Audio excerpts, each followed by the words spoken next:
성접대 증거인멸 의혹과 관련해 국민의힘 윤리위원회가 이준석 대표에게 당원권 정지 6개월, 김철근 정무실장에게는 당원권 정지 2년의 중징계를 결정했습니다.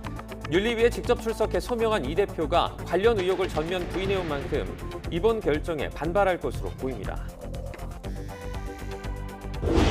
민간인의 해외 순방 동행과 친인척 채용 문제가 불거지며 김건희 여사를 둘러싼 비선 논란이 커지고 있습니다.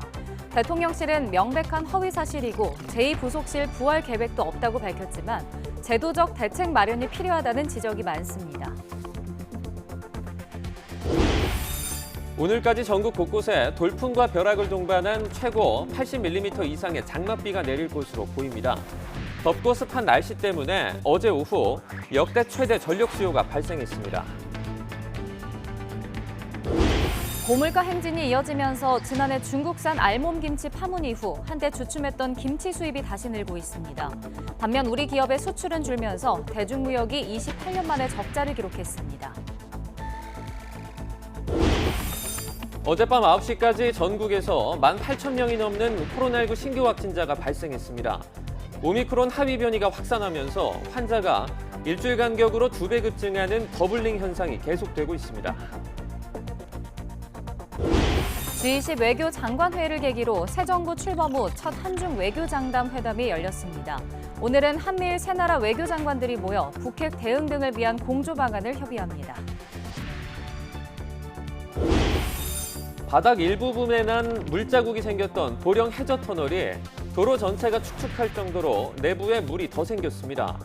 관리기관은 결로 현상일 뿐이라며 안전에 문제가 없다고 밝혔는데 정밀 조사는커녕 물 염분 분석도 하지 않은 것으로 확인됐습니다.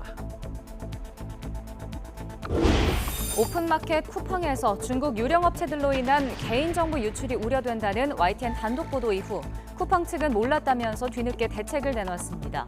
하지만 쿠팡 측이 유령업체를 방치했다는 의혹이 제기됐습니다.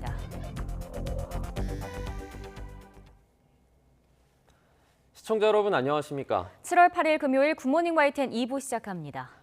국민의힘 윤리위원회가 성접대 증거인멸교사 의혹 등을 받는 이준석 대표에게 당원권 정지 6개월이라는 중징계를 내렸습니다. 이 대표는 당대표 자격도 한시적으로 잃었습니다. 엄윤주 기자가 보도합니다.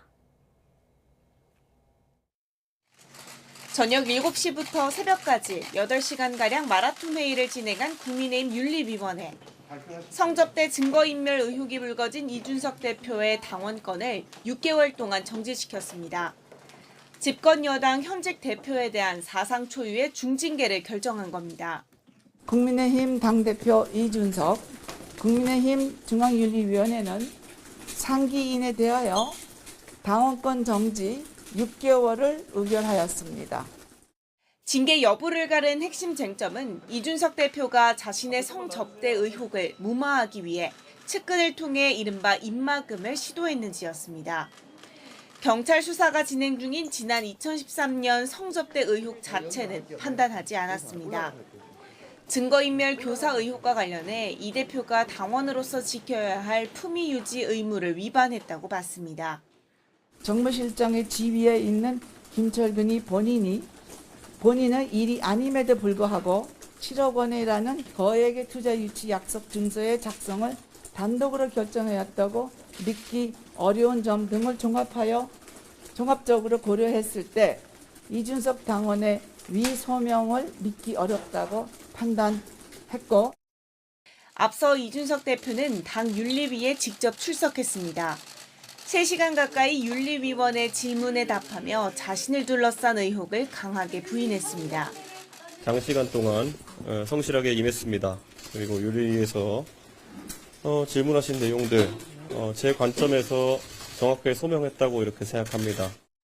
하지만 윤리위는 이를 받아들이지 않았습니다. 오히려 이 대표의 지시를 받고 성접대 증거인멸을 시도했다는 의혹을 받는 김철근 정무실장에게도 당원권 정지 2년이라는 중징계를 내렸습니다. 재심 청구 등 이의 신청 절차가 남아있긴 하지만 윤리위 징계로 사실상 반년 동안 직무 수행이 어렵게 되면서 이준석 대표의 정치 인생이 중대기로에 놓였습니다. YTN 엄윤주입니다. 국민의힘 윤리위의 중징계로 이준석 대표가 한시적으로 대표직을 잃으면서 여당 지도부는 권성동 원내대표 대행 체제로 전환될 것으로 보입니다. 하지만 이 대표를 향한 사퇴 요구와 윤리위 결정에 대한 반발이 뒤섞이며 상당 기간 혼란이 불가피해졌습니다. 김태민 기자의 보도입니다. 당원으로서 권리를 한시적으로 잃은 이준석 대표는 당대표직을 수행하는 것 역시 불가능해졌습니다. 일단 권성동 원내대표가 직무대행을 맡아 대표직 공백 사태를 수습할 것으로 보입니다. 하지만 국민의힘 내부에는 거센 후폭풍이 불 수밖에 없습니다. 당장 이 대표와 갈등을 겪어온 친윤그룹을 중심으로 사퇴 요구가 터져나올 것으로 예상됩니다. 이번 중징계로 이 대표가 남은 임기의 절반 넘게 제 역할을 하지 못하는 만큼 스스로 물러나야 한다는 목소리가 힘을 얻을 수 있습니다. 물론 이 대표 측 반발도 만만치 않을 것으로 보여 당내 갈등은 전면전으로 치달을 가능성도 있습니다. 이 대표 측은 이번 윤리위 징계에 정치적 배후가 있다는 의심을 거두지 않고 있기 때문입니다. 정말 누군가는 선거 이기는 것 외에 다른 것들을 좀 생각하고 있었나 봅니다. 달리는 저를 보면서 뒤에서는 무슨 생각들을 하고 있었었고 또 뭘 하고자 기다려왔던 건지.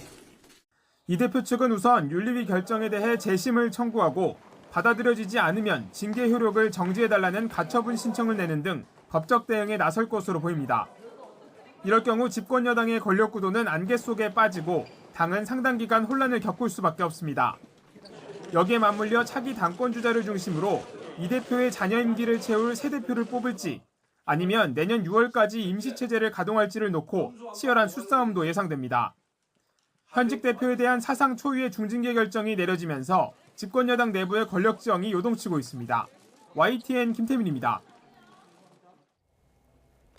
민간인 해외 순방 동행, 친인척 채용 등이 불거지면서 이른바 비선 논란이 커지고 있습니다. 대통령실은 여전히 기존 공약대로 제2부속실을 만들 계획이 없다는 입장인데요. 이런 가운데 야당은 대통령실 사유화를 주장하며 총공세에 나섰습니다. 보도에 박서경 기자입니다. 윤석열 대통령 외가 6촌이 대통령실 선임 행정관으로 근무하며 사실상 영부인을 보좌하는 제2부속실 업무를 맡았다는 의혹이 나오면서 비선 논란이 불붙었습니다. 대통령실은 공적 조직에서 공적 업무를 하는 사람을 비선이라 하는 건 명백한 허위 사실이자 악의적 보도라고 강하게 반박했습니다. 이해충돌 방지법을 봐도 문제가 전혀 없다며 역량을 안 보고 먼 인척이라 배제한다면 오히려 차별이라고 덧붙였습니다. 이에 앞서 대통령실 이원모 인사비서관 배우자가 민간인 신분으로 나토 해외 일정에 동행한 사실이 드러나면서 파장이 커지는 데 대해서도 대통령실은 절차상 하자가 없다고 못 박았습니다. 특히 대통령실 관계자는 이 비서관 배우자 일가가 윤 대통령 예비후보 시절 후원금 2천만 원을 낸 것이 이번 해외 일정에 영향을 줬느냐는 질문을 받자 후원금이 영향이 있다고 생각하느냐고 되물었습니다. 여당 역시 결국은 능력과 전문성의 문제라며 대통령실 해명에 힘을 실었습니다. 미국에서 트럼프 때 딸과 그 사위까지도 다 공직을 맡았었잖아요. 딸과 사위가 공직을 맡았다라는 것을 비판한 적은 없습니다. 능력이 되느냐, 전문성이 있느냐, 잘하느냐 여기에 비판을 해야 되는 것이죠. 반면 야당은 비선 정치, 대통령실 사유화라며 십자포화를 쏟았습니다. 새로운 비선 정치, 지인 찬스로 대통령실이 운영되고 있는 현실이 개탄스럽습니다. 국가의 명운을 사적 인연의 고리에 얹을 수는 없습니다. 다만 여야를 막론하고 김건희 여사를 보좌할 전담팀이나 제2부속실 재설치 필요성에는 공감하고 있습니다. 하지만 대통령실은 제2부속실 부활 계획은 없다며 이미 부속실 안에서 여사 일정이 생기면 충분히 지원하고 있다고 선을 그었습니다. 사실 여부를 떠나 국민에게 트라우마를 준 비선 논란이 재점화된 상황입니다. 김 여사 보폭이 넓어지는 가운데 비슷한 문제를 막기 위해서는 제도적 대책 마련이 필요해 보입니다. YTN 박서경입니다. 그제 지난해 최대 전력을 넘어선 데 이어 어제는 역대 가장 많은 전력 수요가 발생했습니다.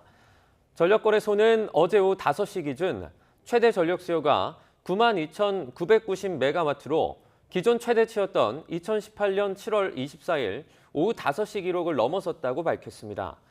이에 따라 오후 5시 예비 전력은 6,726메가와트에 그쳤고 공급 예비율도 7.2%에 머물렀습니다. 전력거래소는 전국에 고온다습한 기류가 유입돼 폭염특보와 불쾌지수 상승으로 전력 수요가 증가했다고 설명했습니다. 오늘까지 전국 곳곳에 돌풍과 벼락을 동반한 최고 80mm 이상의 장맛비가 내릴 것으로 보입니다. 기상청은 북한 지방에 머물고 있는 장마전선 주변에서 비구름이 발달해 유입되면서 오늘 새벽까지는 중부지방에, 새벽부터 오후까지는 남부지방에 국지성 호우가 내리겠다고 밝혔습니다. 중부와 남부, 제주 산간에 10에서 60mm, 많은 곳은 80mm 이상의 많은 비가 오겠고 일부 지역에는 돌풍과 벼락을 동반한 시간당 30에서 50mm의 매우 강한 비가 집중되겠습니다.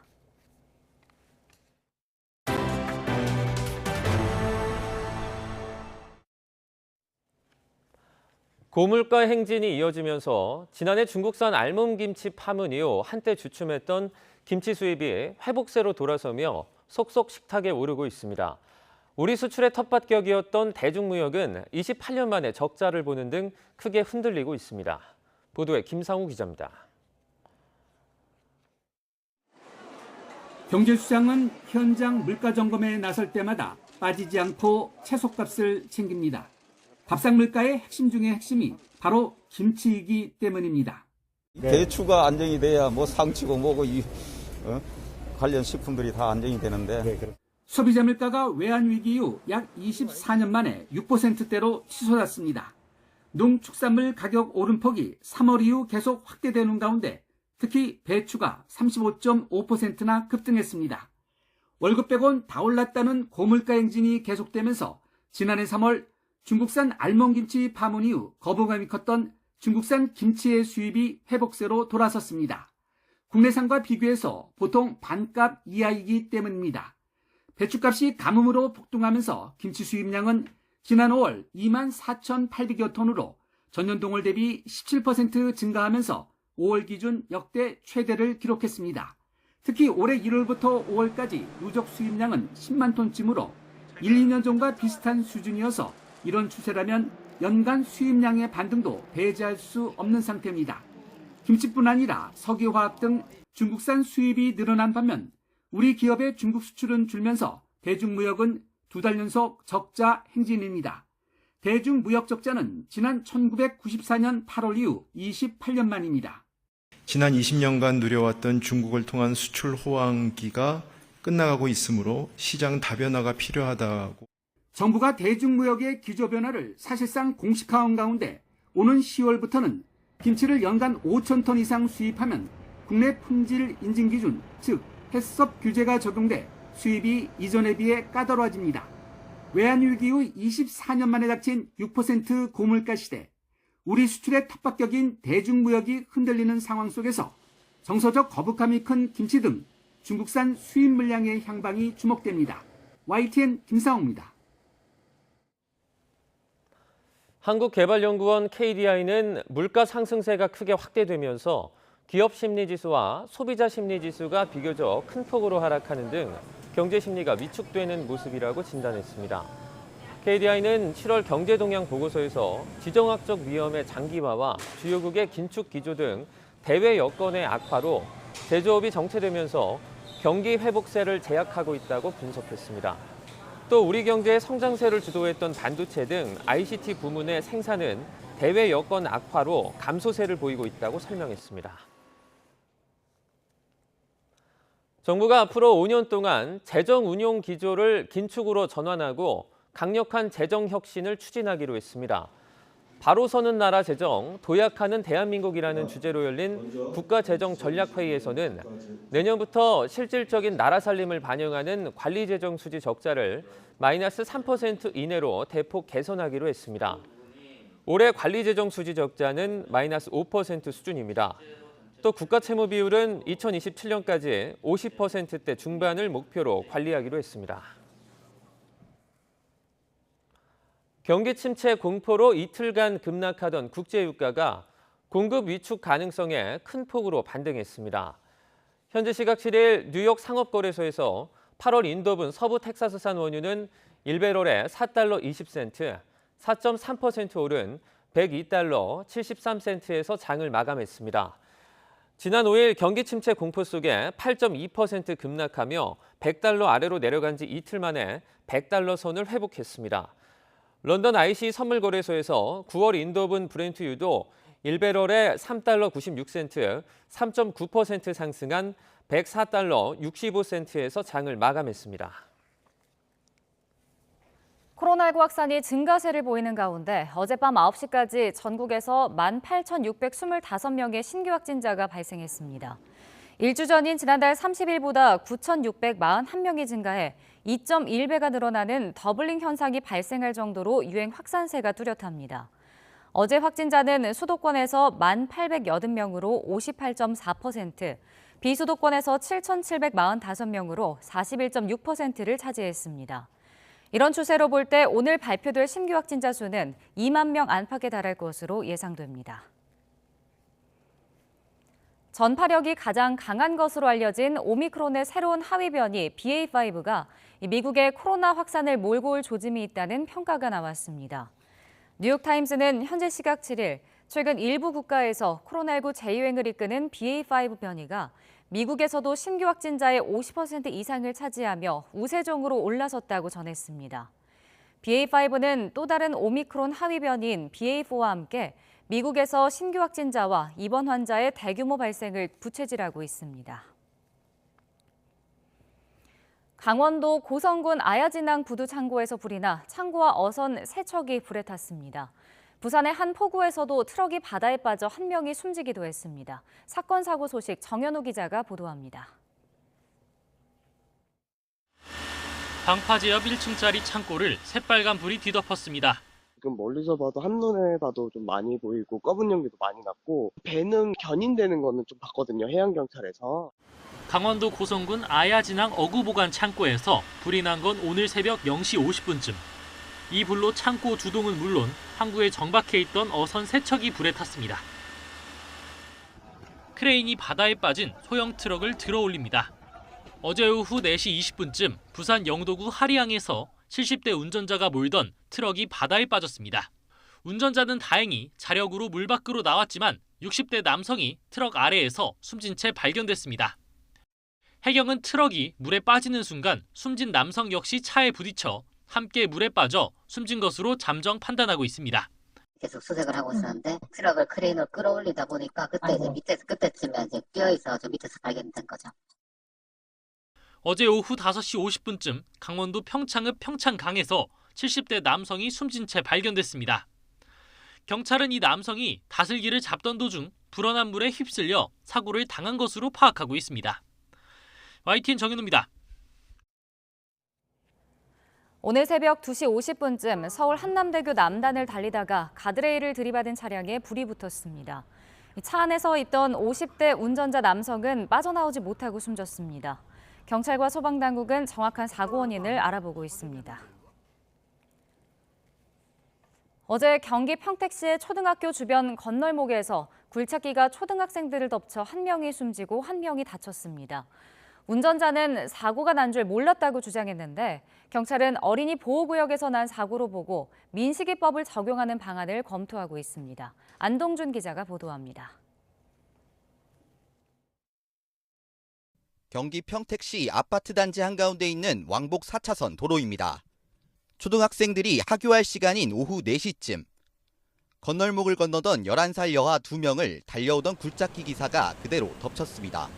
한 명은 현장에서 숨졌고 다른 한 명은 다쳐 병원으로 옮겨졌는데 생명에는 지장이 없는 것으로 전해졌습니다. 사고가 발생한 건널목입니다. 불과 10m도 떨어지지 않은 거리에 초등학교 정문이 있는 어린이 보호구역입니다. 사고 뒤에도 계속 주행하던 굴착기 운전자 50대 남성 A씨는 3km 떨어진 곳에서 경찰에 체포됐습니다. A씨는 건널목을 지나던 초등학생들을 보지 못했고 자신이 친 사실도 깨닫지도 못했다고 주장한 것으로 알려졌습니다. 경찰은 A씨가 건널목에서 신호를 위반한 걸로 보고 있습니다.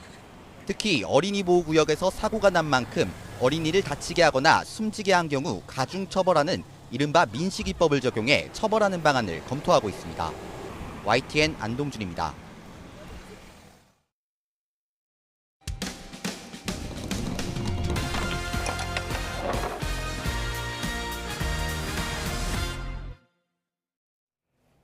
보령 해저터널 바닥 일부분에 물자국이 생겨 시민들이 불안해한다는 소식 지난달에 전해드렸는데요. 한 달이 지난 지금 살펴보니 오히려 터널 내부에 물이 더 생겨서 천장과 도로 바닥이 흥건한 상태가 돼 있었습니다. 관리기관은 결로 현상일 뿐이라며 안전에 문제가 없다고 밝혔는데 정밀 조사는 고사하고 제대로 된 물 염분 분석도 하지 않은 것으로 확인됐습니다. 양동훈 기자가 전해드립니다. 보령 해저터널에 들어서자 얼마 안 가 도로 바닥 전체가 젖어 있습니다. 벽에는 물과 먼지가 섞여 흐른 흔적으로 가득하고 천장에도 물방울이 맺혀 있습니다. 한 달 전에 촬영한 화면과 확연히 비교됩니다. 지난달에는 도로 바깥쪽 일부에 물자국이 보이는 정도였지만 지금은 도로 전체가 축축하게 젖어 있습니다. 해저터널을 지나가다가 젖은 도로를 발견한 시민들은 바닷물이 새는 건 아닌지 걱정했습니다. 터널 안에 물이 고이고 이래서 조금 심적으로 불안감을 좀 느껴서 그런 부분들이 빨리 조치가 됐으면 좋겠다 이런 생각. 시공사 측은 단순히 결로 현상이라고 설명했습니다. 덥고 습한 날씨 때문에 결로가 점점 심해져 벽면과 바닥을 가리지 않고 젖은 상태가 이어지고 있다는 겁니다. 지난달 YTN 보도 뒤 현장 점검을 벌였는데 안전한 수준인 0.2에서 0.3% 수준의 염분만 검출됐다고 밝혔습니다. 하지만 시공사가 현장 점검 당시 국염도를 살펴보는 간이 염도계로 염분을 측정한 사실이 취재 과정에 드러났습니다. 결로 현상을 완화하는 대책도 제트팬 가동 시간을 늘린 것 말고는 없었습니다. 보령 해저터널을 관리하는 대전국토관리청은 다음 주에 외부 전문가들과 추가 현장 점검을 벌이고 터널 내 물 표본을 연구소로 보내 정확한 염도를 측정하겠다고 약속했습니다. 토목 전문가는 젖은 도로에 수막 현상이 생기기 때문에 터널 내 사고를 막을 긴급 조치가 필요하다고 지적했습니다. 앞차와 뒤차 사이의 거리를 충분하게 더 띄워주고 속도도 낮추는 제한 상태를 빨리 이 운전자들에게 반드시 공고하도록 해야 하겠습니다. 불안하다는 시민 신고가 이어지면서 지역 국회의원까지 나서 원인 파악과 대책 마련을 당부한 상황입니다. 대전국토관리청 관계자하고 시공사 관계자 만나서 원인이 뭔지 그리고 주민들의 불안을 해소할 대책 마련에 대해서 함께. 보령 해저터널 바로 근처에 있는 대천해수욕장에서 다음 주말 해양 머드 박람회가 열립니다. 박람회를 찾은 사람들이 인근에 있는 해저터널을 함께 방문할 가능성이 큰 만큼 불안을 잠재울 대책을 서둘러 마련해야 할 것으로 보입니다. YTN 양동훈입니다.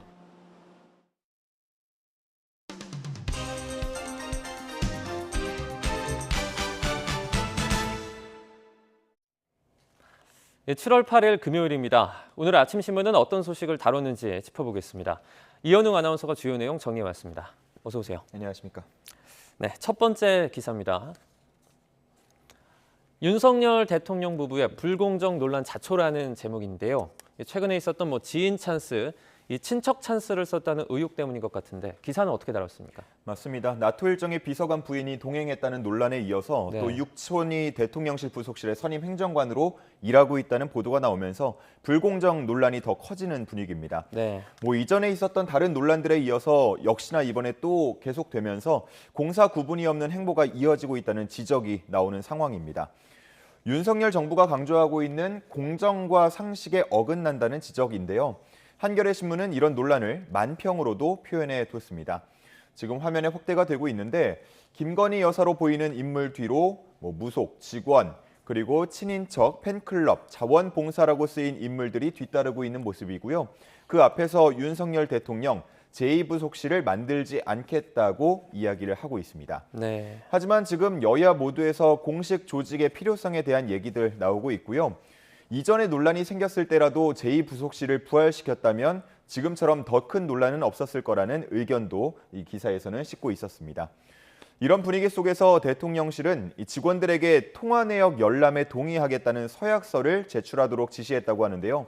이를 두고 언론과 접촉을 막는 입막음을 시도하는 것 아니냐는 이야기가 내부에서 나오고 있다고 합니다. 네, 두 번째 기사입니다.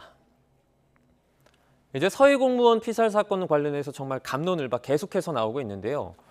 지금 군사기밀이 삭제됐다는 내용이 담겨 있습니다. 이거 어떤 내용입니까? 네, 그렇습니다. 군에는 이 밈스라는 망이 있다고 합니다. 네. 군사정보 통합처리 체계인데요. 4단급 이상 부대끼리 민감한 정보와 또 첩보를 공유하는 그런 공간입니다. 그런데 여기에 올라온 기밀 문서 한 10건에서 20건 정도가 서해 피살 사건 이후에 삭제됐다고 합니다. 네. 동아일보는 2020년 9월 23일과 24일경으로 파악된다고 했는데 군 관계자의 인터뷰에 따르면요. 이 시점은 서훈 당시 국가안보실장과 이영철 당시 국방정보본부장이 청와대를 찾은 이후라고 합니다. 다시 말해서 청와대 주도로 기밀을 삭제한 것 아니냐는 의혹이 제기된다는 건데요. 한편 삭제를 지시한 인물로 지목된 서욱 전 국방장관은 동아일보와 인터뷰를 했습니다. 당시 기밀들이 위중하고 또 불확실한 첩보 내용들도 있기 때문에 꼭 필요한 부서만 보게 하자는 지침을 했을 뿐이라면서 삭제를 지시한 적은 단 한 번도 없다고 했습니다. 네. 그러면서 오히려 그런 조치를 하지 않았다면 문제가 될 수 있다면서 왜 적절한 조치를 하고 있는 장관에게 올가미를 씌우는지 모르겠다고 인터뷰를 했습니다. 한편 삭제 정황과 더불어서 삭제된 기밀들의 내용도 관심을 모으고 있는데요. 자진 월북 가능성을 판단하는 데 불리한 내용이 포함되어 있었기 때문에 삭제한 것 아니냐 이런 의혹도 제기되고 있었습니다. 네. 다음 기사 보겠습니다. 최근에 코로나가 재유행하는 것 아니냐 이런 보도가 계속해서 나오고 있습니다. 저희도 전달하면서 참 걱정이 큰데요. 재감염자가 첫 번째 감염자보다 더 위험할 수 있다라는 내용의 기사가 나왔습니다. 원래는 보통 반대로 알고 있는 부분도 많지 않습니까? 네. 어떻게 된 내용입니까? 미국에서 나온 연구 결과인데요. 미국 워싱턴대 한 교수 연구팀의 논문을 보면 네. 코로나에 2회 이상 재감염됐을 때 처음 감염됐을 때보다 더 위험할 수 있다고 연구 결과가 나왔다고 합니다. 한 번 걸렸던 사람과 비교했을 때 2번 이상 감염된 사람들이 마지막에 감염된 뒤에 6개월 안에 사망할 위험이 2배 이상으로 나왔고요. 네. 입원할 위험은 3배 이상 큰 것으로 나타났다고 합니다. 앞서서 말씀하신 대로 일반적으로 한 번 걸리고 나면 면역력이 생기니까 다시 감염됐을 때에는 좀 덜 위험하지 않겠나라는 생각을 하곤 하는데 네. 이와는 전혀 다른 결과가 나온 겁니다. 특히나 2회, 3회, 4회 이렇게 재감염될 때마다 위험이 더 크게 나타났다고 하고요. 그 이유로는 기존의 면역 능력을 회피하는 변이가 계속 생겨났기 때문으로 파악이 되고 있고 월스트리트 저널은 처음 감염됐을 때 약해진 장기가 재차 감염됐을 때 더 손상이 되기 때문에 건강 악화가 나타날 수 있다고 추정된다고 했습니다. 네. 다음 기사로 부동산 상황 보도록 하겠습니다. 이 더운 날씨와는 다르게 이 아파트 매매 시장이 지금 꽁꽁 얼어붙었다고 하는데요. 지역별로도 양극화가 나타나고 있다고요. 네, 그렇습니다. 아파트 매매 시장에 이어서 이 영향이 경매 시장에까지 미치고 있다고 합니다. 네. 지금 보면은 제목에 낙찰률 지역별 양극화라고 쓰여 있죠. 예, 그리고 그 아래에 보시면요, 이 사진이 하나 실려 있는데 6월 아파트 경매 낙찰률을 나타내고 있습니다. 이 사진을 보면은 자세히 보면 이 노른자 위에 서울이라고 되어 있고요. 또 네. 흰자 위에는 경기라는 글씨 아마 보일 겁니다. 5월과 비교해서 서울은 20.5%포인트 증가했다고 하는데요. 강남권의 고가 아파트가 견인을 하면서 낙찰률과 낙찰가율이 모두 상승했습니다. 네. 한편 경기도의 낙찰률은 전달에 비해서 8.2%포인트 정도 하락했고요. 낙찰가율도 90.7%로 나타나서 올해 기준으로 보면 최저치를 기록했습니다. 평균 응찰자 수도 8명으로 나타났는데 전달에 비해서는 1.3명 정도 감소한 수치였습니다. 이 밖에 인천의 낙찰가율도 90% 이하로 떨어졌고 또 대구는 81.3%를 기록하면서 8년여 만에 최저치로 나오기도 했습니다. 전문가들은 이런 양극화에 대해서 강남권 고가 아파트의 경우는 대출 규제나 금리 인상의 영향을 덜 받기 때문에 전체 서울 낙찰률과 낙찰가율을 끌어올린 것으로 보고 있었습니다. 네. 다음 기사 보겠습니다. 영국의 보리스 존슨 총리가 이제 사퇴하겠다 이런 입장을 밝혔습니다. 최근에 여러 가지 논란이 있었는데요. 정리를 좀 해주시죠. 네, 그렇습니다. 한겨레 신문에 실린 기사인데 지금 중앙에 보시면 그래프가 하나 있습니다. 취임부터 사임까지 국정수행 평가가 나와 있는데요. 가장 높았던 때는 2020년 4월이었습니다. 팬데믹이 시작된 직후긴 했지만 오히려 조금씩 오르면서 57%를 기록했는데 이때 보면 브렉시트 결단에 따른 효과로 분석이 되고 있습니다. 네. 그런데 얼마 지나지 않아서 총리 관저에서 방역 조처를 어기고 음주 파티를 벌인 사실이 드러나면서 하락세를 걷기 시작했는데요. 결국은 지난달 30일 조사에서는 23%까지 떨어졌습니다. 여기에 더해서 거짓말 논란까지 이어지면서 이제 더 이상 버틸 수 없는 모습이었는데 성범죄 전력이 있는 인사를 요직에 임명하고 이를 감추려고 거짓말을 했다는 게 드러나면서 이틀 동안 정부 요직 인사 59명이 사표를 냈다고 합니다. 네. 새로 임명해야 하는 장관급 인사만 20명이 넘는 상황에 처한 보리스 존슨 총리, 결국은 물러날 뜻을 밝혔는데요. 보수당의 새 대표를 뽑는 두어 달의 과정이 지나면 이 총리직을 물려주고 공식적으로 떠날 전망입니다. 네. 다음 기사 보겠습니다. 마지막 기사는 스포츠 관련된 내용인데요. 이제 K리그의 올스타와 손흥민 선수의 토트넘이 다음 주 수요일에 맞붙습니다. 인기가 상당한데요. 최근에 또 어제죠. 출전 명단이 공개가 됐죠. 예, 그렇습니다. 팀 K리그는 K리그에 속한 K리그 1 12개 팀에서 각 2명씩 차출을 하게 됩니다. 네. 중앙에 나온 예상 선발 라인업이 있는데요. 함께 보시면요. 득점 2위와 3위의 이름을 올리고 있는 주민규와 조규성 이름도 보이고요. 또 요즘에 흥행 카드로 불리는 이승우 선수도 포함되어 있는 모습입니다. 팔로세비치 선수를 포함해서 외국인 선수 4명도 발탁된 모습이었습니다. 이 팀 K리그를 맡은 김상식 감독은 충분히 토트넘과 해볼만 하다라고 하면서 콘테 감독의 콜을 납작하게 만들어줄 거라고 밝히기도 했습니다. 네. 한편 손흥민 선수가 속한 토트넘, 이번 여름 이적 시장에서 대규모 돈을 투자해서 선수들을 영입했는데요. 다음 시즌에 챔피언스 리그에 나가기 때문에 선수층을 보다 두텁게 구성을 하고 있습니다. 팀 K리그전을 포함해서 프리시즌 경기들을 통해서 흐름을 맞출 것으로 보이는데 이 손흥민 선수도 아마도 선발 출전할 것으로 보입니다. 단짝인 케인 선수와 함께 찰떡 호흡을 보여줄지 기대를 모으고 있고요. 우리 선수들을 상대로 어떤 기량을 보일지에 대해서도 주목이 되고 있습니다. 네. 말씀하신 대로 경기는 다음 주 수요일이죠. 13일이고요. 오후 8시에 치러질 전망입니다. 네. 이제 승패가 있는 경기지만 또 하나의 축제 아니겠습니까? 우리 팀의 또 선전을 기대해 보도록 하겠습니다. 네. 여기까지 듣겠습니다. 고맙습니다. 감사합니다.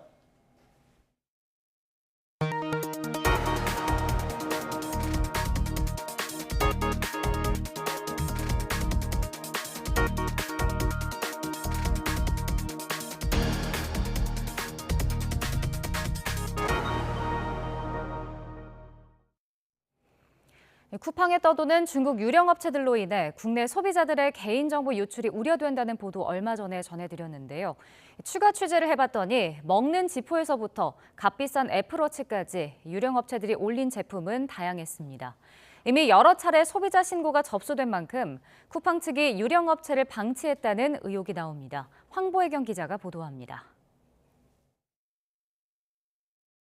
YTN이 단독으로 보도한 중국 유령 업체들의 실태.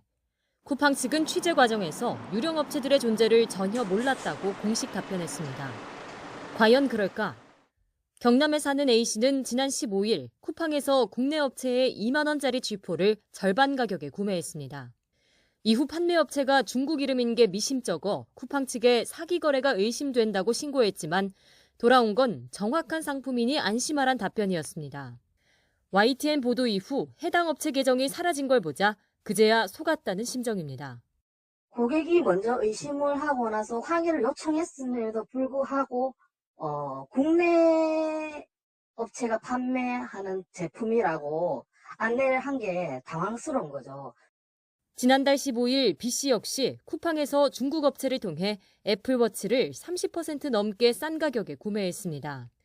약속된 배송일이 지났지만 물건은 오지 않았고 결국 쿠팡에 신고해 금액을 돌려받았습니다. 지난해 9월 C씨도 골프채 가방을 저렴하게 샀지만 이 역시 배송이 지연되다 자동으로 취소 처리됐습니다. 이런 일이 한두 번이 아닌 겁니다. 전화번호니 뭐 이런 것들이 유출되지 않았나라는 걱정이 되더라고요. 피해보는 사람들이 나뿐만 아니라 많이 있겠구나 해서. 쿠팡을 떠도는 유령 업체에 대한 소비자들의 신고가 오래전부터 이어져 왔던 겁니다. 오픈마켓 사업자에게서 판매 수수료를 떼어가는 구조인 만큼 쿠팡이 제대로 된 확인 절차 없이 입점부터 시켰다는 의혹이 나옵니다. 이에 대해 쿠팡 측은 해외 판매자들이 입점하려면 각 국가가 승인한 인증서를 의무적으로 제출해야 하고 전담 인력의 심사를 통과해야만 입점을 허용하고 있다고 답변했습니다. 다만 이번 달부터 중국 업체 자체 배송을 금지하고 쿠팡의 물류 인프라를 거치게 하겠다며 뒤늦게 대책을 내놨습니다. 개인정보가 유출될 우려가 커지는데도 쿠팡 측의 대처가 미흡했다는 지적이 나옵니다. 소비자 피해는 예전부터 아마 접수가 됐을 거예요. 빨리빨리 상황을 파악을 해가지고 적극적인 대처를 해야 되는데 공급업체가 너무나 많기 때문에 제대로 못한다. 그건 저는 변명이라고 생각해요. 유령업체의 존재를 전혀 몰랐다는 쿠팡의 이해할 수 없는 해명과 이후 뒤늦은 대처로 개인정보 유출에 대한 소비자들의 우려는 커질 수밖에 없습니다. YTN 황보혜경입니다. 최근 이틀 연속 야간 근무를 한 경찰관이 순직한 일이 있었죠. 해당 경찰관은 사람이 부족한 지구대 사정을 고려해 지원 근무를 한 뒤 변을 당했는데요. 고질적인 경찰 인력 부족 문제 해결을 위해 고민이 필요하다는 지적이 나오고 있습니다. 보도에 김철희 기자입니다. 인천 청천동에 있는 한 지구대. 이 지구대에 소속된 A 경위는 지난달 23일 새벽 자택 거실에서 쓰러졌습니다. A 경위는 병원으로 옮겨졌지만 끝내 의식을 되찾지 못했습니다.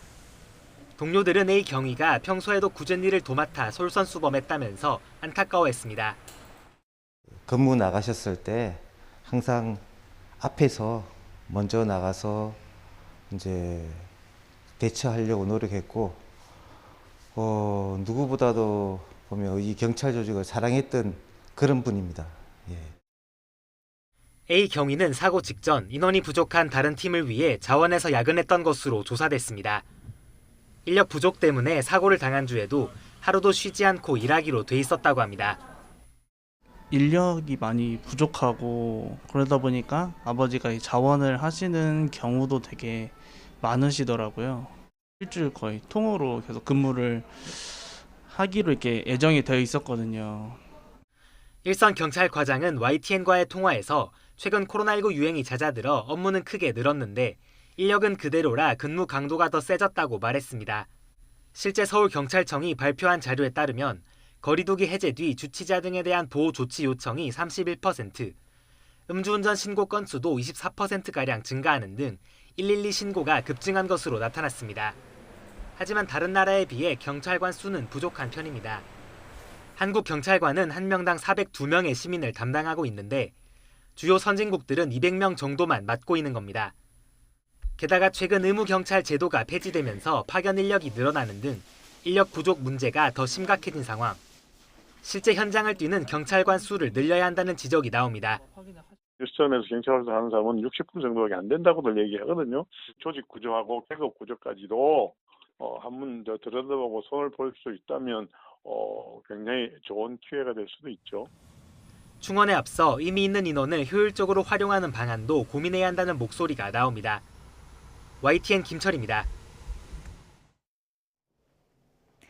오늘도 낮 동안 무척 후텁지근하겠습니다. 전국 곳곳에 장맛비가 오락가락 이어지겠지만 더위를 완전히 식혀주지는 못하겠고요. 오히려 습도만 잔뜩 높이면서 더 덥게 느껴지겠습니다.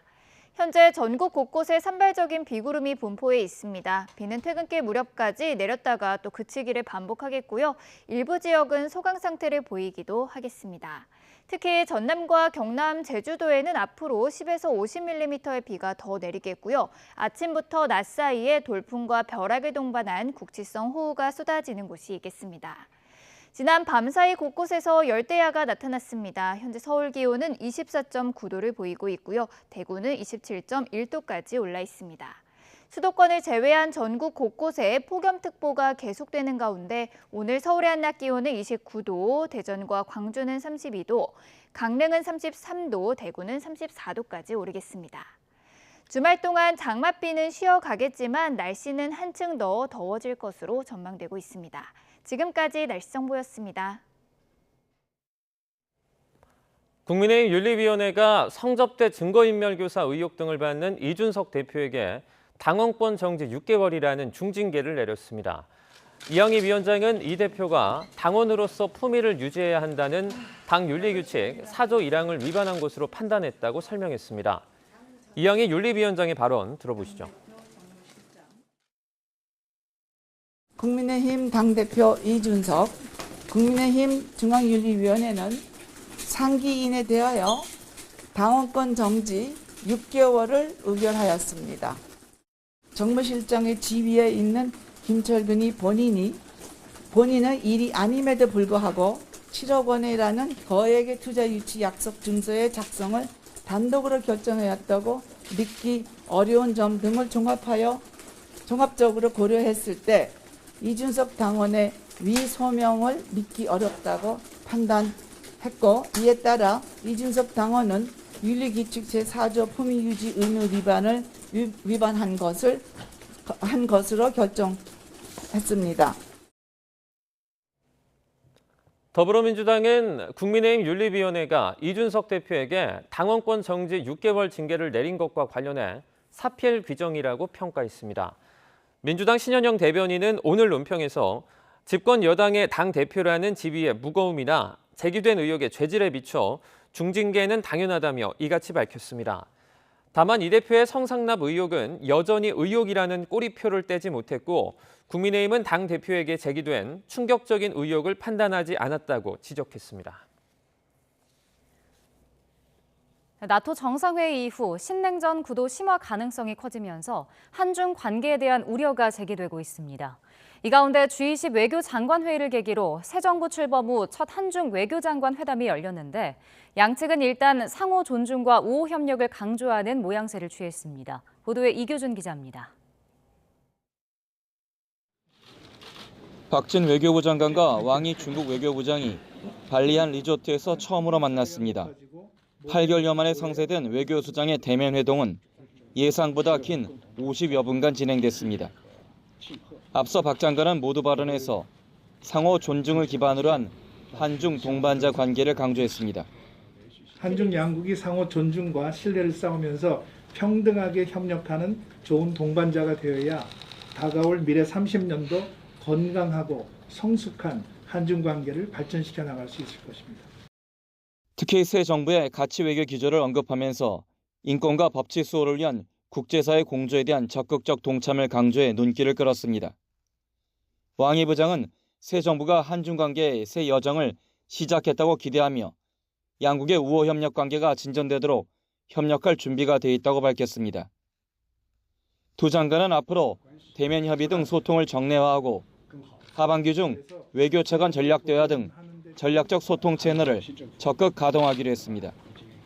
또 한중 수교 30주년 기념을 위해 긴밀히 협력하고 한중 FTA 서비스 투자 후속 협상, 공급망 안정 등 경제 협력도 함께 노력하기로 뜻을 모았습니다. 박 장관은 북한이 도발을 중단하고 대화로 복귀할 수 있도록 중국의 건설적 역할을 당부했습니다. 한중 외교수장이 모처럼 마주 앉았지만 나토 정상회의 이후 서방을 중심으로 중국 견제 기류가 확산하고 있는 점은 앞으로 사안별로 정책 운영에 적잖은 부담을 줄 것으로 우려됩니다. YTN 이교준입니다. 우리나라와 미국, 일본이 인도네시아 발리에서 주요 20개국 외교장관회를 계기로 오늘 3국 외교장관 회담을 열어 북핵 대응 등을 위한 공조 방안을 협의합니다. 안은주 외교부 부대변인은 정례회견에서 오늘 오후 박진 장관과 토니 블링컨 미국 국무장관, 하야시 요시마사 일본 외무상이 한미일 외교장관 회담을 가질 예정이라고 밝혔습니다. 이번 회담에서 3국 장관은 지난주 한미일 정상회담 결과를 토대로 북한 문제를 비롯해 지역과 글로벌 도전 과제에 대한 3국 간 협력 방안을 논의할 예정입니다. 미국과 중국이 이번엔 동남아 지역의 패권을 놓고 외교 총력전을 펴고 있습니다. 인도네시아에서 열리는 G20 외교장관 회의도 미중 그리고 러시아의 각축장이 될 전망입니다. 베이징에서 강성웅 특파원이 보도합니다. 왕이 중국 외교부장이 필리핀을 방문해 최근 취임한 페르디난드 마르코스 대통령을 예방했습니다. 필리핀 전통옷 바롱 타갈로그를 입은 왕 부장은 남중국해 문제를 대화로 잘 처리하자고 말했습니다. 농업과 인프라 등의 대대적 지원을 약속하면서 민감한 문제는 덮어두자는 계산입니다. 维护好我们两国人民的共同的利益。 왕 부장은 앞서 태국도 방문해 중국에서 태국까지 연결되는 철도를 4년 내 완공하기로 약속했습니다. 미국의 전방위 압박에 맞서 주변 국가와의 관계 강화에 나선 겁니다. 블링컨 미국 국무장관도 조만간 태국을 방문해 동맹 강화를 강조하며 중국 견제에 나설 예정입니다. 인도네시아에서 열리는 G20 외교장관 회의에서는 러시아에 대한 제재 동참을 촉구할 계획입니다. 하지만 세르게이 라브로프 러시아 외교장관이 동남아 주요국인 베트남을 방문해 선수를 쳤습니다. And I express my appreciation for the very balanced, objective position of Vietnam, which is demonstrated by refusal of this country to join illegal sanctions. 러시아는 또 중국과도 외교장관 회담을 열어 미국에 보란 듯 연대를 과시했습니다. 미국은 중국과는 외교장관 회담을 할 예정이지만 러시아와는 아예 만나지 않기로 했습니다. 러시아의 우크라이나 침공 이후 처음 열리는 이번 G20 외교장관 회의는 미국과 중국 그리고 러시아 등이 외교 총력전을 펼치는 각축장이 되고 있습니다. 베이징에서 YTN 강성웅입니다. 한미 양국이 지난 5월 한미 정상회담에서 합의한 경제안보 대화를 미국 백악관에서 처음으로 개최했습니다. 첨단 기술 협력 방안과 글로벌 공급망 위기 대응 문제 등 다양한 분야를 놓고 협의했습니다. 워싱턴에서 강태욱 특파원의 보도입니다. 윤석열 대통령 취임 11일 만에 열린 첫 한미 정상회담의 성과 중 하나는 한미 동맹을 더 높은 단계로 격상시키는 것이었습니다. 특히 두 정상은 경제안보 동맹을 새롭게 구축하면서 경제안보 대화 출범에 합의했습니다. 반도체 부족 등 공급망 부족을 타개하려는 미국 정부의 요구와 In my view is by working with close partners who do share our values, like the Republic of Korea, to secure more of what we need from our allies and partners and bolster our supply chain resilience. 한미 동맹을 글로벌 포괄적 전략 동맹으로 강화하려는 윤석열 정부의 전략이 맞아떨어졌기 때문입니다. 반도체를 통한 한미 글로벌 포괄적 전략 동맹의 의미를 되새길 수 있는 좋은 기회가 될 것입니다. 이에 따라 백악관에서 처음 열린 회의에는 우리나라에서 왕윤종 대통령실 경제안보 비서관과 외교부, 산업부, 과기부에서 참여했습니다. 미국에서는 타룬 차브라 NSC 기술 국가안보 선임 보좌관과 피터 하렐 백악관 국제경제 경쟁력 담당 선임국장, 국무부와 상무부, 에너지부 담당자들이 참석했습니다. 이들은 경제안보와 공급망 문제, 과학기술 등 세 분야로 나눠 두 나라 간 정책을 조율했습니다. 반도체와 배터리 협력, 인공지능을 비롯한 과학기술 협력, 핵심 광물 문제 등을 논의했습니다. 특히 우리나라는 미국이 주도하는 과학기술 분야에 대한 협력 강화 필요성을 미국은 기술 보안 문제를 비중 있게 거론한 것으로 전해졌습니다. 워싱턴에서 YTN 강태욱입니다.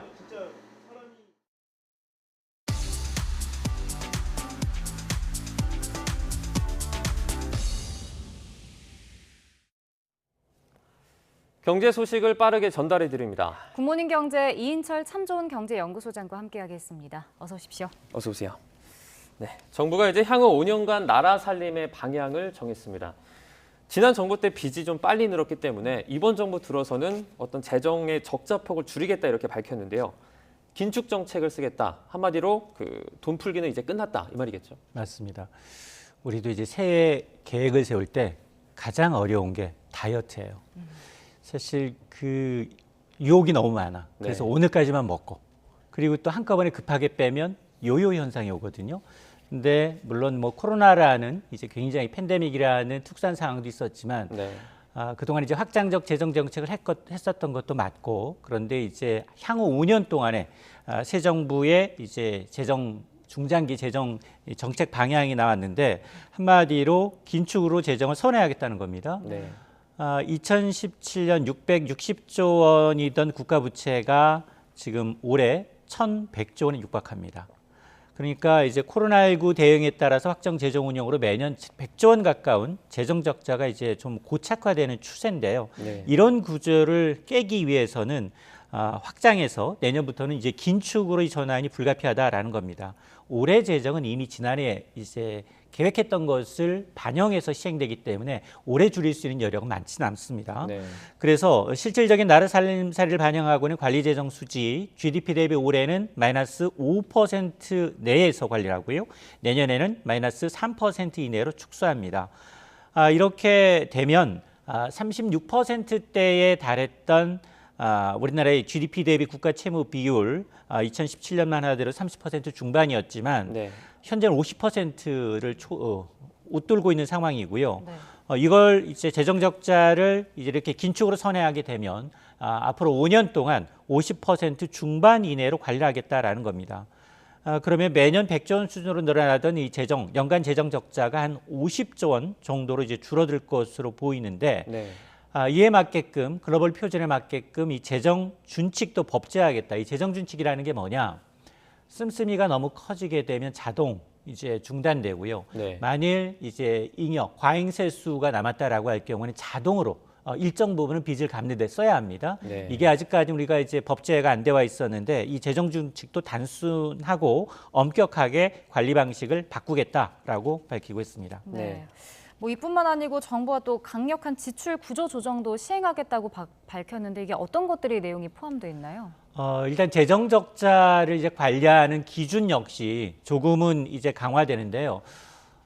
지금 관리할 때는 관리재정 수지가 있고 통합재정 수지가 있는데 문재인 정부에서는 거의 매년 40조 원 안팎의 흑자가 나는 이제 국민연금과 같은 사회보장성 기금을 포함한 이른바 통합재정 수지를 기준으로 삼았다면 그러면 이제 매년 40조 원 이상 이제 늘어나니 관리하는 재정 수지 상대적으로 재정 적자 상황이 좀 좋아 보일 수 있잖아요. 네. 이 거품을 빼겠다는 겁니다.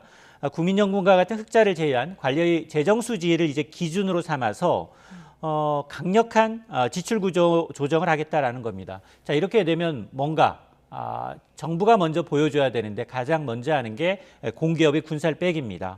우선 이제 유사하거나 중복된 민간 이 보조 사업은 과감하게 정리하겠다라는 건데 올해 기준 한 1,200여 개의 민간 보조 사업 가운데 200개가 넘는 사업은 폐지하거나 감축해서 내년 예산에 반영하겠다라는 거고 네. 또 하나가 이제 가장 많이 나오는 게 우리가 이제 한전 이제 사전 구조 조정 얘기하면서 나왔습니다만 불효 불급한 자산의 경우에는 매각해라 라고 하고 있고요. 또 하나가 정부가 이제 공직사회였던 고통분담 차원에서 공무원의 정원 그동안 공무원 정원이 굉장히 많이 늘었습니다. 네. 공무원 정원 하반 경직성이 굉장히 심해서 이제 해고 고용이 안정돼 있죠.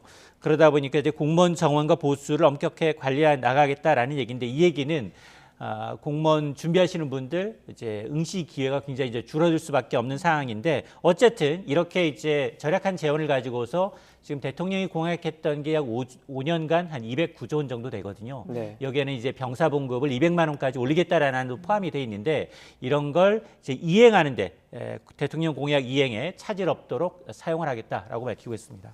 지금처럼 경기 침체가 우려되는 상황에서 정부의 지출을 좀 이렇게 줄이게 되면 부작용이 생길 수 있다는 이런 우려도 있어요. 맞습니다. 재정의 역할은 분명히 존재합니다. 경기가 좋아질 때는 당연히 이제 민간 위주의 어떤 이제 민간 기업들이 이제 성장할 수 있는 토대를 마련해 주면 되지만 지금은 오히려 경기 둔화를 좀 걱정해야 되는 시기입니다. 두 가지가 걱정되는데요. 재정 건전성을 높이기 위해서 정부 지출을 줄이게 되면 세금이 늘어야 되는데 현재 경기를 감안하게 되면 쉽지 않은 상황이에요. 근데 우리는 이미 2차 추경을 통해서 올해 잉여세수 50조 원 이상을 먼저 끌어다 쓰고 있거든요. 네. 이 부분이 걱정이 되고 또 하나는 사실 그간 지난 5년 동안은 공공주도의 어떤 성장을 얘기하다 보니까 공무원이 상당히 많이 늘었거든요. 그런데 공무원들의 정원과 보수를 엄격하게 관리하겠다. 지금 벌써부터 얘기 나오고 있는 게 내년 공무원 연봉을 동결하겠다는 거예요. 네. 근데 공무원들은 사실은 이제 공무원 노조가 있어요. 네. 굉장히 반발하고 있습니다. 왜냐? 코로나 시국에서 이제 고통 분담을 했다. 임금 인상률이 1에서 2%에 그치는데 이걸 동결해야겠다라고 하니까 아마 이 요구 공공기관 개혁의 신호탄으로 받아들일 수 있기 때문에 이 부분을 어떻게 이제 반발을 최소화하느냐를 좀 지켜봐야겠습니다. 네. 근데 지금 또 정부가 허리띠를 졸라매지 않으면 나중에 뭐 적자가 계속 누적되고 이게 국가 신용 등급에도 좀 영향을 미칠 수 있는 것 아닌가요? 맞습니다. 그러니까 이 재정 준칙이라는 건 대부분의 국가에서 이제 코로나 국면에서도 점점 이제 출구 전략을 찾으면서 법제화했어요. 네. 우리는 국회에 논의는 되고 있는데 이게 법제화가 되지 않았거든요. 왜냐? GDP 대비 우리나라의 국가 빚이 60% 이상을 넘어가게 되면 신용등급 세계적인 신용평가사들이 굉장히 좋지 않은 시그널로 계속해서 주시합니다. 네. 그리고 유럽의 전례를 보게 되면 60%를 넘어서는 순간 국가 신용등급이 떨어져요. 그러니까 아직은 우리가 그런 걱정을 할 단계는 아니지만 증가 속도가 워낙 가팔랐고요. 그러다 보니까 재정 준칙을 통해서 국가 빚을 적정 수준 이내로 5에서 6% 이내로 재정 적자를 관리하겠다라는 겁니다. 네. 지난달 소비자 물가 상승률이 6%였습니다. 그런데 통계청에 따르면요. 음식 관련 물가는 지금 상승률이 8%거든요. 뭐 짜장면이나 아니면 김밥 이렇게 우리가 자주 먹는 그런 음식들의 가격이 모두 올랐죠. 맞습니다. 이게 6월 물가도 IMF 이후에 최고였는데 외식 물가만을 따로 떼어내 보면 네. 외식 물가가 8% 올랐어요. 그래서 이제 한국소비자원이 가격 조사를 좀 해보니까 지난달 기준입니다. 냉면, 비빔밥, 김치찌개 백반, 삼겹살, 자장면, 삼계탕, 칼국수, 김밥 주요 8개 외식 품목의 가격이 네. 올해 초와 비교하니까 모두 올랐어요. 가장 인기 있는, 가장 많이 오른 게 뭐냐? 짜장면입니다. 네. 이 서울 지역 기준인데요. 서울 지역 기준 짜장면이 지금 연초 대비 8.5%가 올랐고요. 네. 두 번째로 많이 오른 게 칼국수. 그리고 세 번째가 김밥인데 김밥 한 줄에 기본 김밥이 3,000원에 육박하고 있습니다. 네. 이외에도 나머지 대부분의 제품이 3%에서 4% 내외로 오르고 있는데요. 물론 뭐 곡물 원자재 가격 오른 게 충분히 이해가 가고요. 네. 여기다 물류비도 올랐고요. 또 코로나19 방역 조치가 해제되면서 이제 수요가 늘어난 것도 외식 수요가 늘어난 것도 요인으로 꼽히는데 문제는 뭐냐? 이런 외식 물가의 특성은 한번 오르면 좀처럼 내리지 않아요. 네. 자, 그러다 보니까 아마 이제 근로자들이 반드시 임금 협상할 때 얘기하는 게 뭐냐? 물가 올라간 수준만큼은 임금을 보전해 줘야 되는 건 아니냐라는 네. 요구를 할 가능성이 높습니다. 네. 근데 외식 물가까지 이렇게 오르면서 또 중국산 김치 수입량이 한동안 좀 감소세였는데 다시 늘어나고 있다고 해요. 이게 국산 김치보다는 가격이 좀 저렴하기 때문에 그런 거겠죠? 맞습니다. 배추값이 지난달에 얼마나 올랐느냐? 35%가 올랐어요. 한 달 만에요. 아니요, 1년 전과 비교해서. 1년 전과 비교했을 때죠. 이 수치는 대부분 소비자 물가나 이런 것은 대부분 1년 전과 가격을 비교합니다. 네. 배추값이 35%나 올랐는데 그동안 사실 우리가 아마 이 지난해였나요? 중국 식품공장에서 이 노동자가 알몸으로 배추 네. 절인 영상이 공개가 되면서 네. 그야말로 싸늘했어요. 그래서 식당에 가서 제일 먼저 보는 게 원산지, 네. 배추 원산지를 보시는 분들이 많아지다 보니까 네. 자연스럽게 중국산 이제 중국산 이 김치 수입량이 줄었습니다. 그런데 지난 5월 데이터를 보니까 김치 수입량이 2만 5천 톤인데요. 네. 중국산인데 1년 전에 비해서 수입이 무려 17% 이상 늘어서 5월 기준 역대 최대를 기록한 겁니다. 네. 자, 이게 어떻게 해석할 거냐? 아니, 치솟는 물가 아깝어서 이제 배추도 그렇지만 양념도 그렇고 원부자재 가격이 너무 많이 오르니까 저렴한 중국산 이제 김치를 다시 수입이 늘어난 게 아니냐라는 건데 네. 실제로 음식점에 공급하는 이제 10kg 이 배추 가격을 국내산과 수입산, 중국산 수입산을 비교하게 되면 거의 반값이라고 해요. 네. 자, 그러다 보니까 문제는 김치만 수입이 늘어나는 게 아니라 지금 석유화과 같은 중국산 수입이 늘어나고 우리의 또 기업의 대중국 수출은 좀 줄면서 대중 무역 적자가 발생하고 있습니다. 이게 2달 연속 발생을 하고 있는데 이것도 아마 1994년 이후 아마 28년 만에 처음으로 우리가 대중 무역에서 적자를 기록하고 있는 상황입니다. 네, 이 알몸 김치 우려보다 더 무서운 게 고물가였네요. 내년도 최저임금도 지금 5% 인상하기로 결정이 났습니다. 소상공인들은 벌써부터 우려가 큰데요. 지금 편의점에서 심야 시간에 제품을 조금 더 비싸게 할증해서 팔자 이런 논의가 나오고 있습니다. 점주들 사이에서도 지금 의견이 엇갈리고 있죠. 맞습니다. 가맹점을 운영하는 편의점 가맹점을 운영하는 가맹점주들의 주장은 뭐냐? 네. 아니 9,620원 단순하게 최저임금만의 문제가 아니다. 여기다 주휴수당, 주 일주일에 15시간 이상을 일하게 되면 네. 하루 8시간을 더 수당을 줘야 합니다. 이 주휴수당 문제, 그다음에 4대 보험을 가입해 줘야 돼요. 그리고 심야에는 심야 할증으로 인해서 아르바이트생에게 야간 할증료 수당도 챙겨줘야 되거든요. 이러다 보니 부담이 커졌다. 그래서 심야, 자정 12시부터 이제 새벽 6시까지, 오전 6시까지는 판매 가격 한 5% 정도 가격 인상이 필요하다라는 주장이에요. 네. 근데 문제는 뭐냐? 이 주장은 가맹점주들이 하지만 결정은 누가 할까요? 본사가 해요. 가맹점 본사가 하는데 가맹점 본사는 굉장히 괴로워요. 네. 왜냐? 가맹점주들의 얘기도 한켠에는 이제 이해가 가지만 이게 물가 인상 요인에다가 소비자들한테 가격 인상을 좀 전가할 수 있다. 최저임금 인상분을 전가할 수 있다는 눈치가 있기 때문에 네. 지금 반발하고 있고 일부 편의점 업계에서도 이거 실현 가능성이 좀 없다. 왜냐? 2018년에도 똑같은 주장이 있었어요. 근데 반영되지 않았거든요. 자, 그러다 보니까 아마 상당히 논란은 되겠지만 반영되긴 좀 어렵지 않을까라는 생각은 좀 듭니다. 네. 자, 이어서 해외 증시 상황도 좀 살펴보겠습니다. 일단 뉴욕 증시, 유럽 증시 모두 상승 마감을 했네요. 그렇습니다. 일단 이 뉴욕 증시는 커다란 이슈는 없었어요. 하루 전에 발표됐던 이제 지난달 FOMC 의사록은 뭐였느냐? 거의 물가에 올인하겠다는 거였거든요. 경기 침체 언급은 한 번도 없이 네. 물가만 90회가 이제 언급이 될 정도로 지금 경기 침체 우려보다는 오히려 물가를 잡겠다라고 이제 가고 있는데 오늘 뉴욕 증시 이슈는 뭐였느냐? 내일 발표되는 오늘 밤 발표되는 고용 지표였어요. 네. 고용 지표의 사전적 성격이라고 하는 주간 실업급여 신청 건수가 예상보다 큰 폭으로 늘었어요. 경기가 좋아지지 않으면 가장 먼저 고용 상황이 좋지 않거든요. 그러니까 고용 상황이 좋지 않다라는 얘기에 이제 그렇게 되면 연준이 과연 이제 빅스텝을 할 거냐, 아니면 자이언트 스텝을 할 거냐, 이게 또 관심사인데 네. 그러나 연준의 이제 연방기금 섭리를 반영한 7월 자이언트 스텝 가능성 90%로 더 높아졌습니다. 그럼에도 불구하고 뉴욕 증시는 삼성전자가 일단 호실적을 발표하니까 관련 이 반도체주들이 좋았거든요. 네. 나스닥은 한 2.28%나 상승세를 보였고, 그리고 이 유럽 증시 역시 강세를 보였는데 유럽 증시는 이 보리스 존슨 영국 총리의 사임 소식이 호재로 작용했습니다. 네. 왜냐하면 그 줄사태가 잇따랐던 내각이 이렇게 되면 조금 언제 무너질지 모른다라는 이제 불확실성이 짙었는데 이 불확실성이 해소되니까 유럽의 주요 증시도 1에서 2% 올랐는데 국제유가가 가장 큰 관심사였거든요. 2달여 만에 세 자릿수 아래로 떨어졌는데 오늘은 다시 국제유가가 102달러까지 4% 넘게 반등한 것으로 나타났습니다. 네. 이어서 우리 증시는 외인과 기관이 쌍끌이 매수를 했습니다. 2330선을 회복하면서 마감을 했죠. 맞습니다.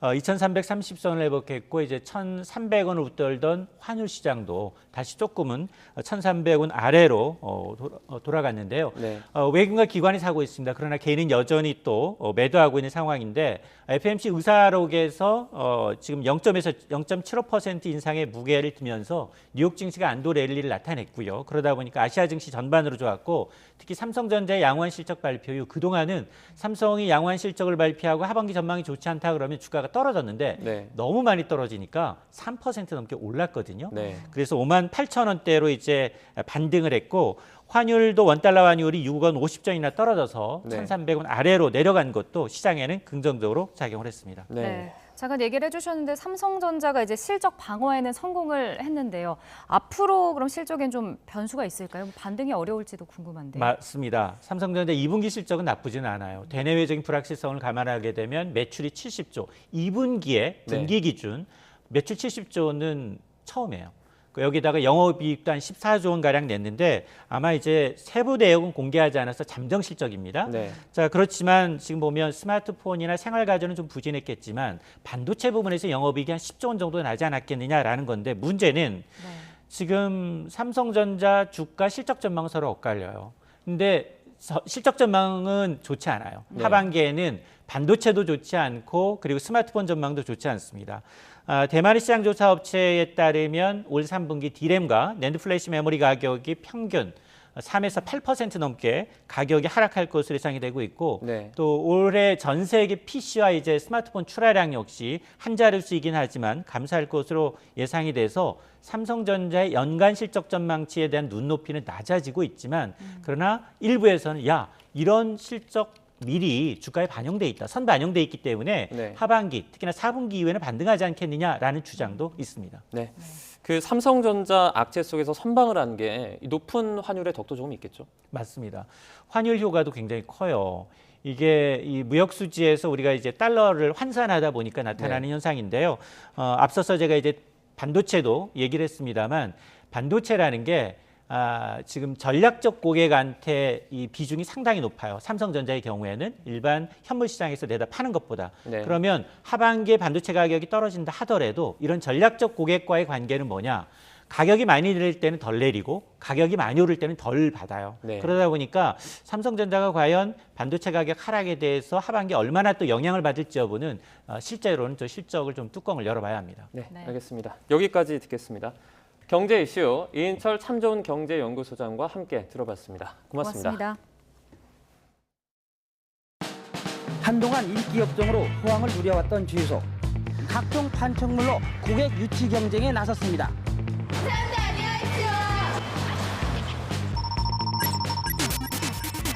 아니 이렇게 그냥 갑작스레 저 물가가 이렇게 오르고 기름값 오르면 안 좋죠. 뭐. 죽겠습니다. 이거 감수해야겠지만 너무 힘들어요. 가득이요? 네, 가득 들어갑니다. 가득 넣어드려요. 지금 시각이 밤 11시 50분입니다. 자정부터 기름값이 인상된다고 그래서 조금이라도 기름을 싸게 넣으려는 차량들의 행렬이 보일러도 떼야 되고 난로도 떼어야 되니까 그래서 석유를 좀 많이 사다 놓으려고 그래서 나왔어요. 오늘 무지하게 바쁩니다. 주유소 직원들은 모처럼 눈꽃 뜰 새 없이 바빴습니다. 한 번에 29,000원. 한 번에 29,000원 가져왔고. 특히 요즘 들어 혼수 기름을 넣는 셀프 서비스를 이용하는 운전자들이 늘고 있습니다. 아직 사용 방법을 잘 몰라서 좀 더듬거리는데 적립이 되고 가격이 싸고요. 국제유가가 고공행진을 지속하면서 값싼 유사 석유 제품이 판을 치는 것입니다. 이 씨는 지난 7월 송유관에 구멍을 뚫었습니다. 이런 수법으로 빼돌린 기름은 넉 달 동안 휘발유 5만 리터와 등유 1,200리터로 유류세 인하폭을 최대 한도인 37%까지 확대하여 서민들한테 와닿는 거는 거의 없는 것 같아요. 많이 인하됐으면 좋겠죠. 좀 빨리 기름값이 내려갔으면 좋겠다는 소원밖에 없습니다.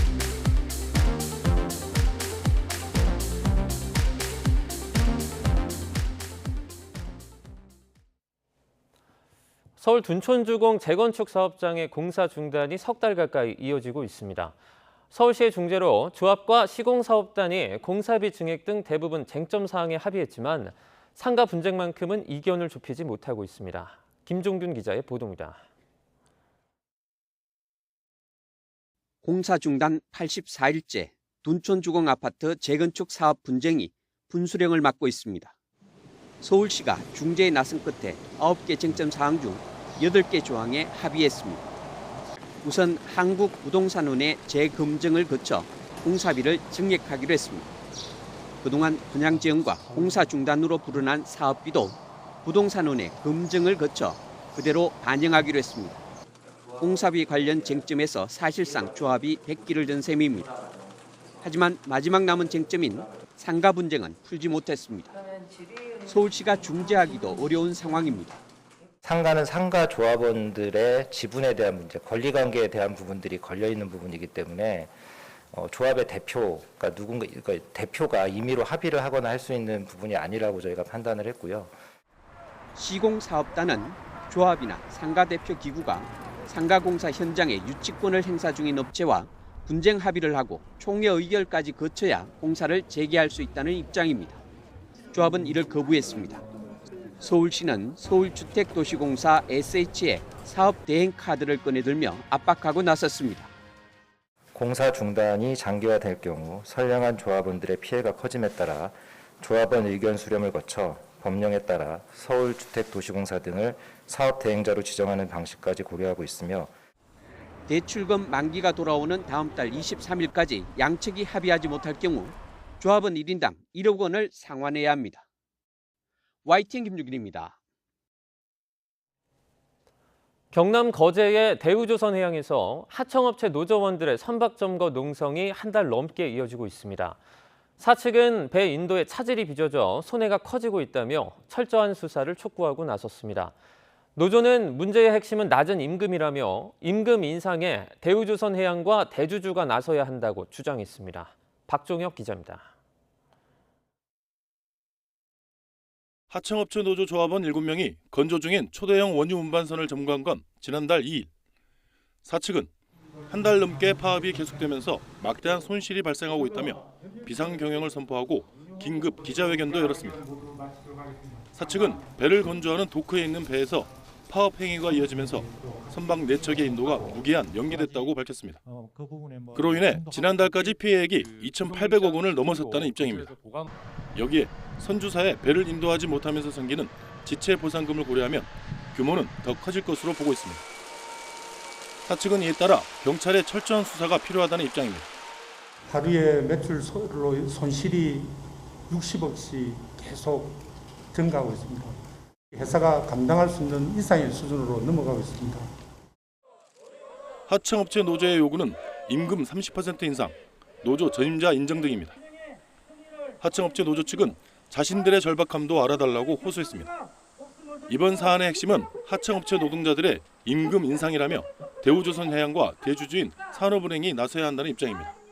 대우조선해양과 산업은행이 하청노동자 임금 인상에 대한 무슨 해결책을 내놔야 된다고 생각합니다.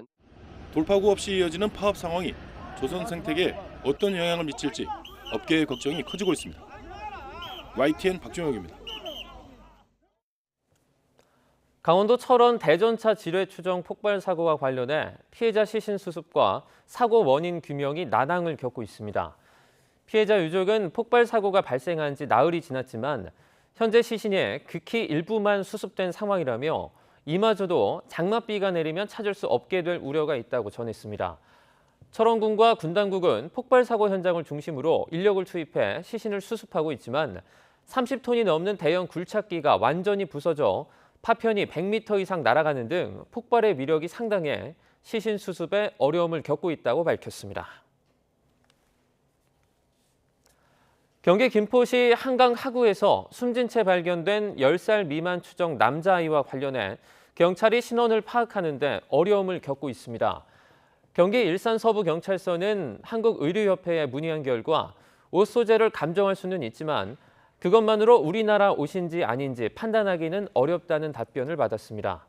다만 국내에서 생산 유통하는 만 13세 미만 아동 의류에 부착하는 KS 마크는 없는 것으로 조사됐습니다.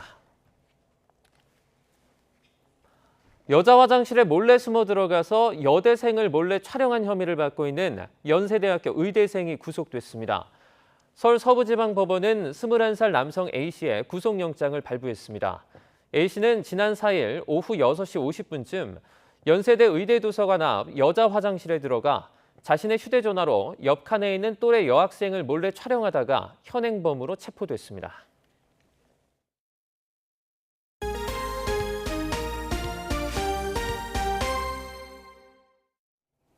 이딴 추문과 거짓말 논란에 휩싸였던 보리스 존슨 영국 총리가 끝내 여당인 보수당 대표직에서 사임했습니다.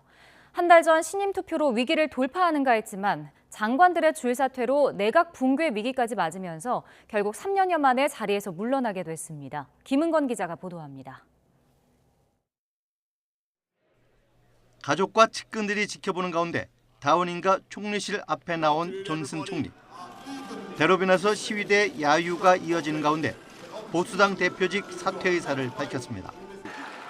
It is clearly now the will of the Parliamentary Conservative Party that there should be a new leader of that party and therefore a new Prime Minister. 존슨 총리는 코로나19 공세 기간 총리실에서 술 파티를 벌였다는 의혹이 사실로 드러나면서 현직 총리로는 처음으로 경찰 조사를 받는 등 위기를 맞았습니다. 지난달 6일 보수당 신임 투표에서 재신임에 성공했지만 보궐선거 패배에 이어 성추행 의심을 받는 측근을 두둔하며 거짓말을 했다는 의혹이 다시 불거졌습니다. 또다시 당에서 신임 투표 요구가 나오고 측근 정관들마저 줄줄이 사퇴하자 백기를 들고 말았습니다. And I want you to know how sad I am to be giving up the best job in the world. 존슨 총리는 다만 새 총리가 선출되기 전까지는 총리직을 유지하겠다고 밝혔습니다. 보수당은 여름에 경선을 치르고 10월 초 당대회 전에 새 총리를 선출할 것으로 전망됩니다. 하지만 총리직을 몇 달 유지하는 데 대해 노동당이 신임 투표를 압박하고 나섰고 여당에서도 즉각 퇴진 요구가 나오는 등 논란이 이어지고 있습니다. He needs to go completely. None of this nonsense about clinging on for a few months. He's inflicted lies, fraud and chaos in the country. 런던 시장을 지낸 엘리트 스타 정치인으로 숱한 사생활 논란을 일으켰던 존슨 총리. 코로나19 대응에 무능했다는 비판 속에 이딴 거짓말 의혹으로 도덕성도 큰 상처를 입으면서 결국 실패한 리더로 남게 됐습니다. YTN 김건희입니다. 조 바이든 미국 대통령이 보리스 존슨 영국 총리의 사임 발표에 영국 정부와 긴밀한 협력을 이어갈 것으로 기대한다고 밝혔습니다.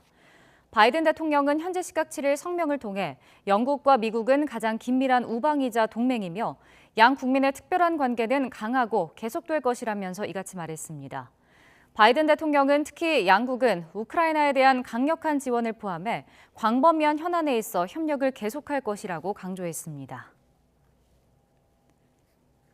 푸틴 러시아 대통령이 우크라이나에서 본격적인 작전은 아직 시작하지도 않았다면서 확전 가능성을 내비쳤습니다. 우크라이나 동부 루안스크주를 완전히 장악한 러시아군은 도네츠크주에 화력을 집중하고 있습니다. 보도에 김원배 기자입니다. 블라디미르 푸틴 러시아 대통령이 러시아 하원 원내정당 대표들과 면담했습니다. 이 자리에서 푸틴 대통령은 지금 전장에서 러시아를 패배시키겠다는 얘기를 듣고 있다면서 할 테면 해보라고 말했습니다. 푸틴 대통령은 또 우크라이나인이 모두 사라질 때까지 서방이 싸우려 한다는 얘기도 여러 번 들었다면서 이는 우크라이나 국민에겐 비극이지만 모든 것은 그렇게 나아가고 있다고 주장했습니다. 푸틴 대통령은 특히 러시아가 크게 봐서 아직 우크라이나에서 아무런 심각한 일도 시작하지 않았다는 점을 알아야 한다고 경고했습니다. Но все должны знать, что мы-то по большому счету всерьез пока еще ничего и не начинали. При этом мы не отказываемся и от мирных переговоров, но те, кто отказывается. 푸틴 대통령은 이어 러시아가 평화협상을 거부하지 않지만 협상을 거부하는 자들은 그들이 멀리 가면 갈수록 합의하기가 더 어려워진다는 것을 알아야 한다고 주장했습니다. 푸틴 대통령은 우크라이나 특별 군사작전의 주요 목표는 우크라이나 동부 돈바스 지역 보호와 러시아의 자체 안보 강화라고 거듭 강조했습니다. 그러면서 어떤 경우든 목표가 달성될 것이라는데 추호의 의심도 있을 수 없다고 말했습니다.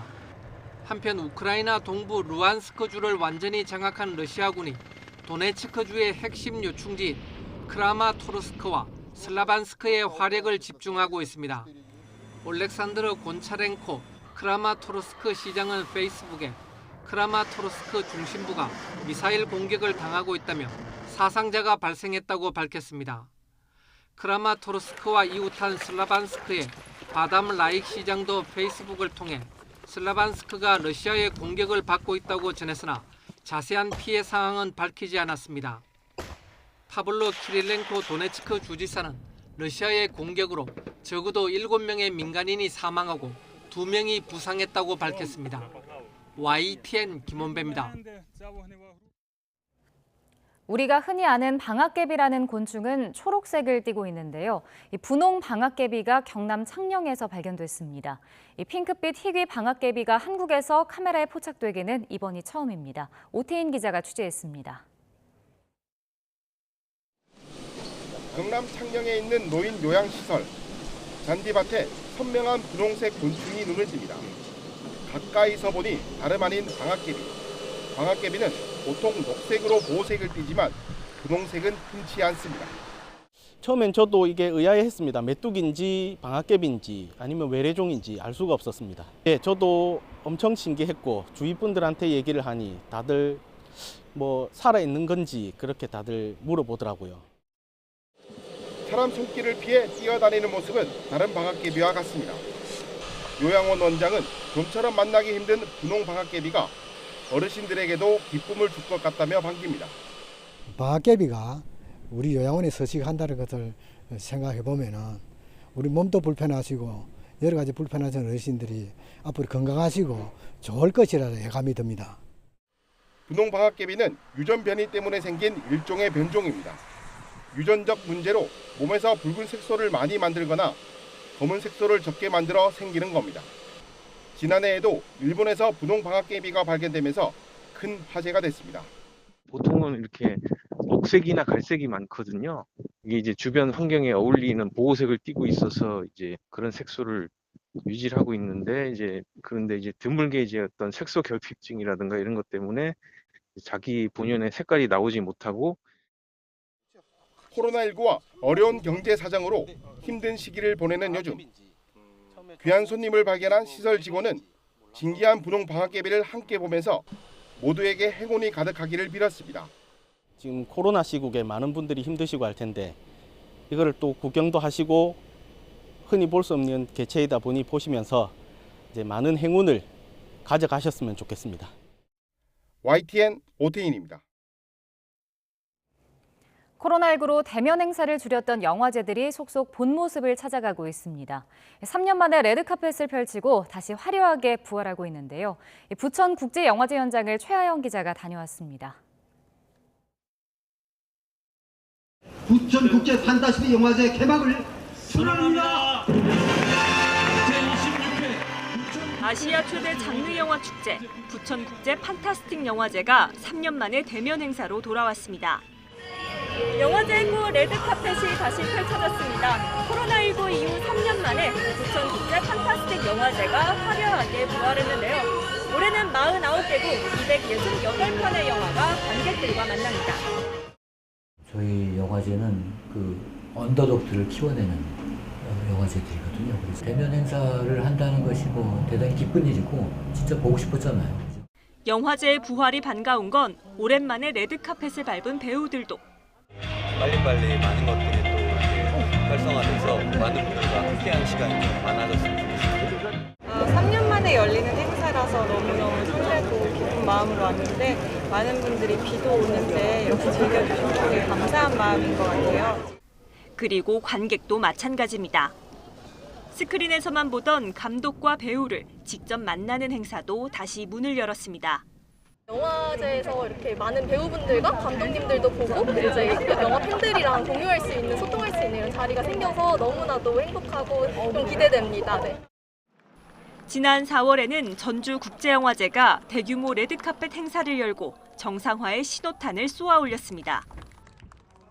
오는 10월에는 아시아 최대 규모 부산국제영화제가 축제를 열 예정입니다. 아직은 불안한 일상 회복이지만 영화제도 속속 제 모습을 찾아가며 화려한 부활을 시도하고 있습니다. YTN 최하영입니다. 비가 좀 시원하게 내리면서 더위를 식혀주면 좋겠지만 오늘도 오락가락 장맛비가 이어지면서 더위는 계속되겠습니다. 오늘 서울 낮 기온은 29도로 어제보다는 조금 낮겠지만 습도 탓에 체감 더위는 여전하겠고요.